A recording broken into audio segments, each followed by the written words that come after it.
Hey, M-Tast here. Some pretty big news. So, Honkai Animus Nexus Animus, which one is it? Nexus Anima. This game, getting some graphical changes, but they've revealed some more footage. There's some very interesting things that I've seen here that actually caught me off guard, and I want to talk about it. When I first heard about this game, I didn't really think I was going to like it or be excited about it. But there's a few things here that I've seen that I want to experience and I want to check it out because I think this game actually has more potential than I thought. Especially if there are some PvP battles, I think it could be kind of an interesting game. I actually have no knowledge of this game. This is the first time I've even seen footage of it because I was just waiting until it was closer to. And after watching this, a few things are sticking out to me. Number one, for some reason, I get this feeling it's not going to be a super narrative-driven game like the others. I hope I'm right. I hope that I'm right in that sense, that it is not as story-driven. It is more just exploration and like cozy game, catching your little Pokemons and doing your thing. I don't know if that's going to be true because Hoyoverse loves story.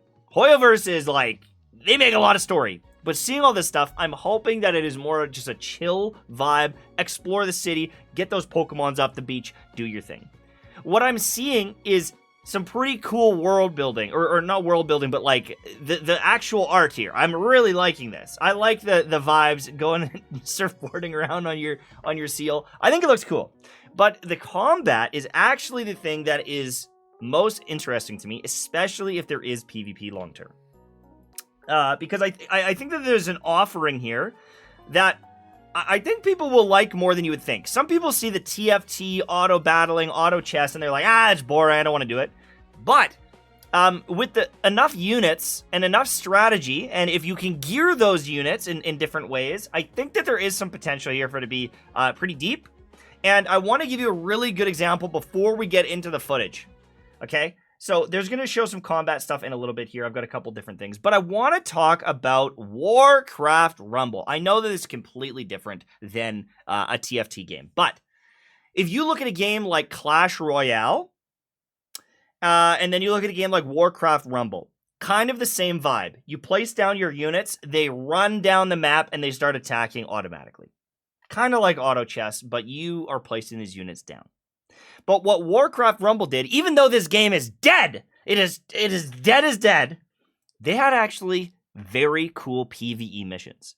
They had ones where you had to assault a boat on the beach front, and it was attacking you with cannons. They had a dragon. They had one where you're going around in a big circle, and different enemies are entering the loop, and there was different PvE mechanics and things to do, and I didn't realize that I wanted that. I like Clash Royale, but Warcraft Rumble had PvE that was surprisingly fun.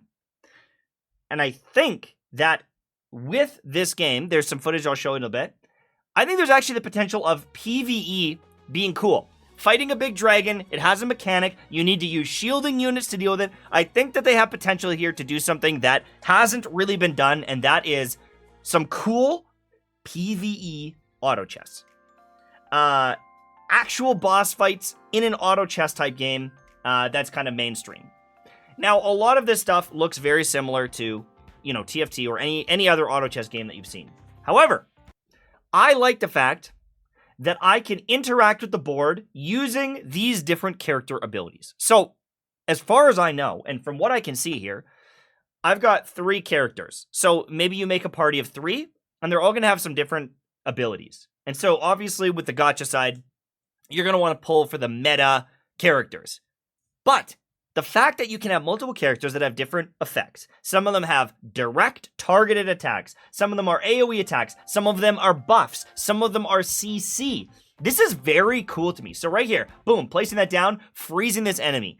The fact that I can now interact with the board, and I can manipulate that board, and I can potentially CC their biggest threat, I think that this is instantly deeper than most auto chess games and instantly more fun for someone like myself.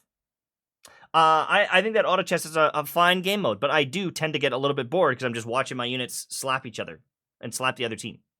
But the fact that I can now stop their AD carry, their hyper carry unit, I can stop their healer potentially, I can shield up before a big attack hits me, that changes the game, the gameplay. And because of that, I think that they could do some very cool PvE content with it. I think that they could do some really cool boss fights where you have to make the best team possible. You have to pick all these different good units and synergize to beat that boss. I would love to see that because it hasn't really been done. As far as I know, games that I've played or mainstream, I haven't really seen it, and I think this is a cool new opportunity, almost a new genre. So that's pretty cool. And, you know, I don't know if this game is going to be as popular as the other ones. But, you know what? I didn't think that Honkai Star Rail was going to do as well as it did. I saw the turn-based thing and I said, is Genshin players going to like this? Yeah. Okay, look at this. This is what I'm talking about. Boss fight. Look at this. Okay, right here. This is already some sort of mechanic with pushing your units around and manipulating your units.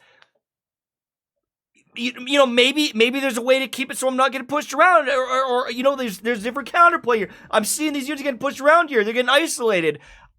I'm already starting to wonder, okay, well, how am I going to defend against this? How am I going to beat this boss? How am I going to deal with this? Okay?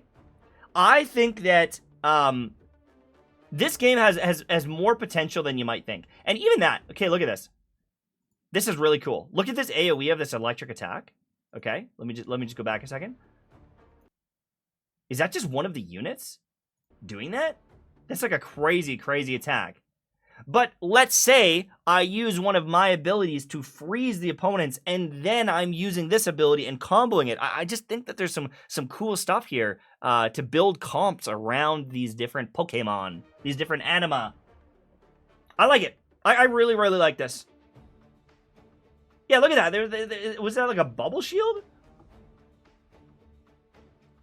Again, I think that this game looks very accessible as well on mobile, so I think it'll be more popular. Oh my god! Blade just nuked that thing! 7,000 damage. That's what I'm talking about. Being able to isolate and take out one of their biggest threats, or their shielder or healer or buffing unit, I think that is just so interesting. And the opponent can do that to you, and then having to try to navigate that in mid-fight. Oh, they took my DPS out. I better buff this unit and protect them instead, you know? And building comps around that. If you have a comp that, you know, you've got one damage dealer, if they get taken out, your comp's dead. I like the fact that you're going to have to build these deep comps. So when I see this, I am more impressed than I thought I was going to be. I'm way more impressed than I thought I was going to be. And I saw this one. This is Nexus Anima Universe. This is someone who's been following all the footage and leaks. This is just some of the different attacks here.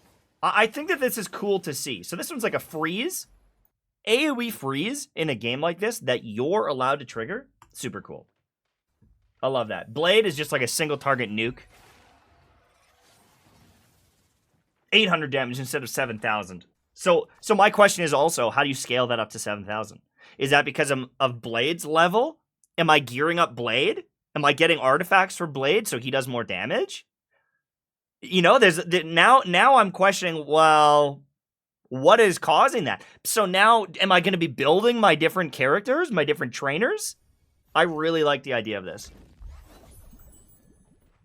Buffing units, healing, like, look at that. They've got a buff as soon as this happens. I don't know what this does. But that's like a supercharger right there. There's different buffs. You can see all of them are glowing, have a buff of some sort. I like this. I don't know. This is the first time I even saw this because I wasn't. I don't know. I just didn't bother looking at it until now. And then they started posting about the beta, and they started posting all this footage, and I'm like, no, this is actually kind of sick, dude. This is kind of sick. And it's not because I'm gonna lose my house and I had to pay my mortgage. I just genuinely think this looks more interesting than expected. I want to play it. I want to check it out. When it launches, I'm going to grind it. I don't care. It's just a new game to try from Hoyoverse. I just hope it isn't super story focused. I know that saying that about a Hoyoverse game is probably, you know, asking myself to be tilted, but I would love if they didn't. And I'll tell you why. Because they've got Blade in here and Kiana, and they've got like these like different characters in the game. Can it just be some fun characters to use as your Pokemon trainers, and that's it? Like, I don't want Blade from the different universe to come here and have a deep story. I don't want that. I don't want any deep lore implications. Why is Blade here? Like, I don't care. I just want him to be popping in to use and to have fun. And the majority of the gameplay is exploring, catching Pokemons, playing this. I want to play PvP matches against other people in this. And if PvP, I don't know if they've said it anywhere, if PvP isn't in the game, I'm going to be very sad. Because I think there's a lot of potential here to have a lot of fun with the community. To be competitive, even though, you know, most Honkai, Star Rail, Genshin type games, like, they're pretty casual. I would love to see some competitive PvP where people are making crazy builds and working on their characters and maximizing their artifacts so that they can be a little bit better. I want to host a tournament. I would love to do that. I would love to host a tournament for this game. You know? Anyways, I watched this a few times. There's not much more to say. I'm just surprised. I'm genuinely surprised. Thanks for watching. See you later. Bye.